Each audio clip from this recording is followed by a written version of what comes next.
So if you'd have been on duty that night, what would have happened? Well, I say this, and I say it because I know it's true. They both would have had their seatbelt on. And I know Trevor and Kez who were working out there, they were working 18-hour days. You're hanging, you're tired. You can get ground down by the principal or the people you're looking after. They might have just have had enough of Dodie fighting with him over this seatbelt issue. I don't know, but I can see why things happen. But I was always strong on that, always strong on that. Even when I've worked out in the war zones I've worked in, we lost a group of guys in Somalia. Their 4x4 vehicles crashed and it killed them. They didn't have the seatbelts on. Once these things start turning, it's like a tumble dryer and you're in it. And so I've always been big on seatbelts. And what So I about know they people? would be wearing their seatbelts. What about drivers consuming alcohol? Yeah, this is another thing where it doesn't add up. So Henri Paul, I've spoken to Kez, and who says this guy hadn't been drinking, Lee. You don't drink when you're working, and when you've been. Kez was a Royal Marine and a former Royal Marine policeman, whose job it was to go and lock up drunken Marines and stuff like that. And so he knew when somebody had been drinking or not, as we all do. But when you've worked in that environment, you're quite aware if people have had a drink. And I just find it, and Kez has said, Lee, I'm telling you now, he wasn't drunk. If he was, why would we have let him drive? Why on earth would you do that? And Trevor, he said, I can't remember, but I can tell you now, I know if he'd been drinking, there's no way we would have let him drive. Why on earth would you do that? Um, so the toxicology report comes back and it's examined, and there's books written about this, Sean, right? But the interesting thing is when they went into Henri Paul's flat to search it, initially these couple of coppers go in, and they find, I think it's half a bottle of like a liqueur and a bottle of champagne type stuff. That's it. And they take it, they recover it, and they recover other things from this one bedroom flat, right? About 3 days later, they go back and search it again. They find enough booze in there to stock a small bar. So the question is, did they overlook it or was it put there? And in the coroner's inquiry, there was a statement that came over from one of these policemen that said, yes, it is likely that when the first two policemen went there, that drink wasn't in there. So the question is, who put it there and why? That's the question. And it's almost like the elephant in the room. But I think when time goes on, you get tired of it, you forget about it. But I think, had that coroner's inquiry and all that evidence that we then knew years later have been available on the first inquiry into it, we might have had a slightly different outcome. Who knows? So do you think there were vested interests manipulating the official narrative after the fact? Definitely. Why? I don't know, Sean. Why? I don't know. I think that the French might have gone, we've made a massive mistake here. We better start not covering up. We better start making it right. The booze one, that's different. I don't understand why they would have done that.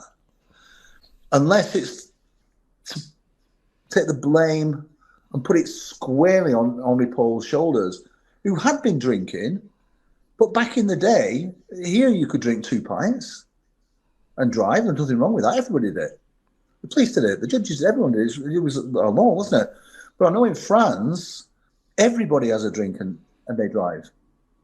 They have the little flip or tiny little glass of wine. They all do it. So why they did that, I'm not sure. I'd love to know. I don't think we ever will. Do you think because she went on TV and spoke frankly about the royal family and her relationship with Charles, that it served the interest that she was out of the way? I don't think so. No, I think it was a bridge too far. That she was so famous, so well known. I don't think that seriously entered anybody's mind. It was just, I don't think so, because I'd say at that time she was the most famous woman in the world, and even attempting to do that, she had her own gang of people that followed her everywhere. The media, you struggle to get a space to do anything, and no, I don't think that. I think people might have thought it, but I don't think actually anybody had planned to do it. I just think it was an accident in the tunnel. Whether she clipped the side of a French security detail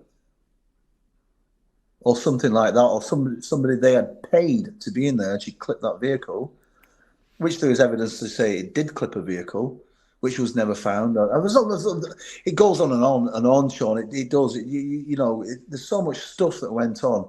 But I think it's a good possibility that happened in the tunnel, and they just couldn't seem to be there. And then they had to extract. And isn't it strange, though, in a capital city like that, that's got cameras everywhere, the cameras weren't on in the tunnel. Okay, it could be another coincidence, I get that. But the cameras either side of the tunnel are working, and throughout the city are working. There's no way you could drive through the centre of Paris in a vehicle and not be seen on various cameras and just disappear. And all the eyewitnesses that saw these high-powered motorbikes follow the vehicle in, and a vehicle, I just think that's the only plausible thing I can think of, is that the security services were there, maybe have clipped the vehicle unintentionally, an accident occurred, and they had to go, right, we need to sort this out. We can't be there. So you talked about Diana, being bombarded by the media everywhere she went. But did she have connections in the media that you were aware of that she tipped off as to her locations? No, she said to me that everywhere she went, they were waiting for her, and she knew that she had either devices on her car or her phone was being hacked or something. She knew it.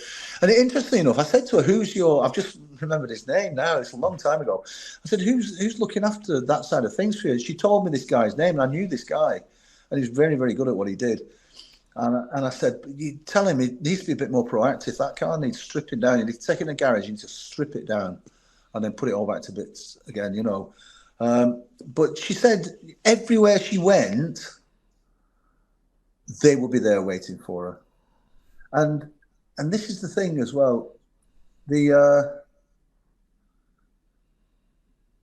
Imagine you're head of the Secret Service of Great Britain, and you're in London, and you're in your office, and the princess is kicking about. This is 1997, by the way. And I came in as maybe Prime Minister or something. I said to you, Sean, mate, you're in charge of this setup here. Where are the princes and the princess? They're on holiday somewhere. And you went, I don't know. So you don't know where the heir to the throne is? Nah, not got a clue. Okay. Can I suggest you get somebody on this? Because we really need to know where these people are.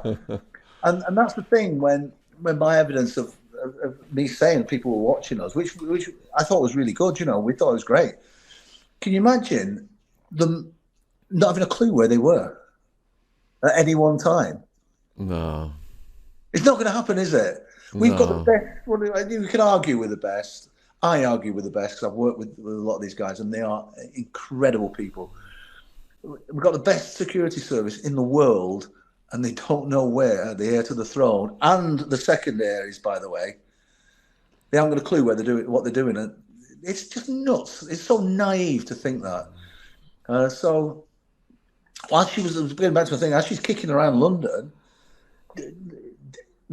it's highly possible that she had government people watching her and looking after her and just being there. Because it'd be nuts not to. Why wouldn't you? So why did you decide to write a book, Lee? Well, it was lockdown. I'd just come back from Saudi Arabia.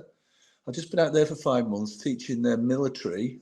First Western contractors, private military contractors ever to go out there. It's a great job. Massive learning curve. Loved it. Came back and we had a big project there. And I had a big project going on in Mali for the UN. So both those contracts finished with, with COVID and stuff like that. So I'm sat at home with nothing to do whatsoever, doing martial arts online. My instructors are, helping our kids do something. And I thought, what am I going to do? And I thought, I've been asked to write a book many times, and the time wasn't right. So I got a ghostwriter, and it was a nightmare, this guy. It was so hard work. He wanted to write my story like it was his story. And I didn't figure this would ever happen. And it got to the end. I had to get rid of him. I said, look, mate, I can't do this. It's too much. And then a friend of mine, Nick Dunn, who was one of the Chennai Six, the lads that were in prison in India. We've had Nick on the channel. Great story. Yeah, great guy, Nick. Great guy. So Nick comes back. He's only been in the country a couple of days. He comes on my course, comes on a close protection course, because the CEO of this company thinks he'll do him well to get around all military lads again. So he comes on my course, and I teach him, and I look after him. Nick, I love you, brother, but he's like a baby. I had to really look after him. He'd lost everything. He was even struggling to speak, with having that experience and just coming back in. And anyway, he did the course, passed the course, and he's a great guy. Great guy. So he writes the book. So I call him and say, Nick, your ghostwriter? He said, yeah, tell me about him. He said, he was a great guy, this, and that. I said, would you ask him if he'd give me a couple of minutes of his time? I need some help. So I called him, Howard Linsky, and he said, "Little Lee, I'm really busy." He's one of the Penguin's top crime writers, and it's his first autobiography, or the biography done for Nick. And he said, "Well, I'm extremely busy, and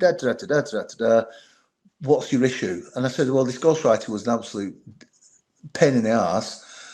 And he said, "Well, Lee, what's your story, mate?" So I give him a bit blast of my story, and he said, "Right, Lee, stop. Can I write your book?" And I went, yes, you can. So we did it online through interviews and Zooms and this, and we wrote it throughout the whole of lockdown. I'm just looking at it now. You got it very highly rated on Amazon. Yeah, it was number one at one stage of their bestsellers list, and I wrote it, Sean, for my kids.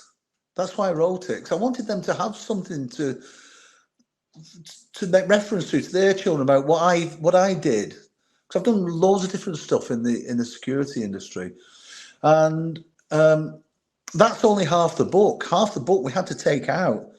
Some of the stuff I couldn't even put in, but half the stories and that we had to take out. But Howard said he loved them that much. We did them all, and then they thinned it all down. Then we got the legal people in, and they trashed a load of it that we had to take out. And eventually, we come up with the book, as you can see now, The Bodyguard, which is called Saving Diana in America. It's exactly the same book. They changed the title for some reason.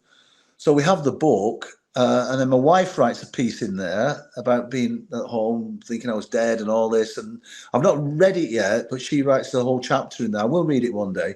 I'll take some tissues out.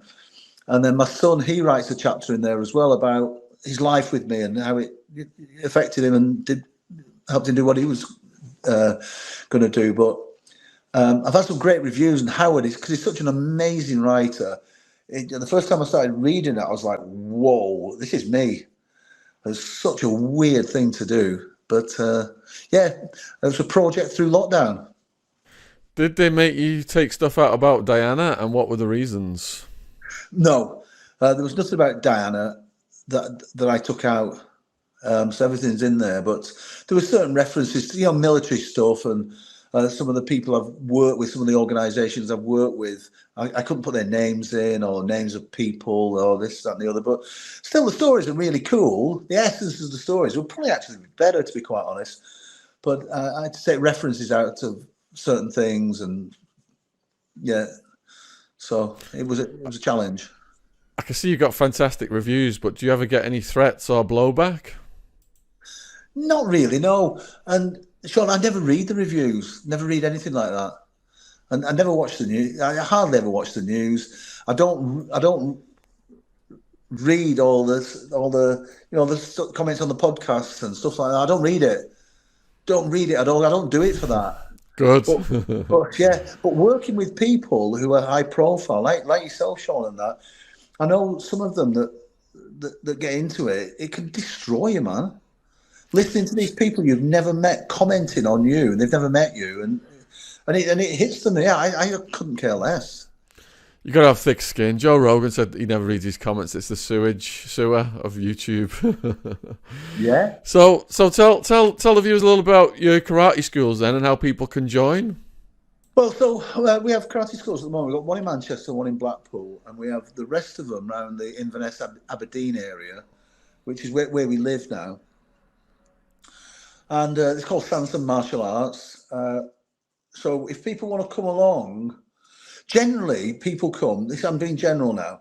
General people come, and I say most of our people are under 18.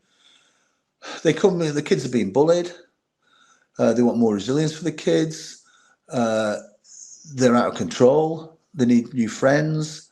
There's something wrong with them. We have a lot of kids with ADHD, autism, things like this, and they just can't do mainstream things. And we're geared up to look after these kids, you see. So generally, people who have those concerns for the kids, just have a look at them on online or on Facebook or something. Send us a message, and one of our team will pick you up. And then generally, what we do is the kids come in, try a few classes, make sure that make sure they're right for us, but two, make sure it's right for them, and then we'll put them in whatever age group they should go in. So we've got the age group, we've got programs for kids from 3, and we have dedicated teams that teach all the groups. But our passion is the sports side of things as well. So we have an athletes program, and what we're doing now is we're working towards 2028. So you've got Taekwondo in the Olympics then. So we're looking at some of our team now, and you never know. That's our vision. If we can get them ready and up the rankings, we might be able to change people's lives, you know. But most of our athlete kids, we will get them up to national and international level. But that difference between a world gold or an Olympic medal and winning a lot of international tournaments, it's so slim. And when the athletes get that good, it's just that tiny fine tuning we need to do, you know, and we've got the skills to do it. So we super focused on our athletes, but also super focused on our student body, you know. So Lee's had an amazing life story. If you want to check his book out, The Bodyguard, there will be links in the description box. If you've got kids that you want to join his karate school, or if you want to get in touch with him about karate, the links will be down there as well. Huge thank you for all of your time today, Lee. Much appreciated. Please let us know what you think about this in the comments. And we look forward to seeing you next time. So cheers, much love and respect wherever you are watching this in the world. Thank you again, Lee.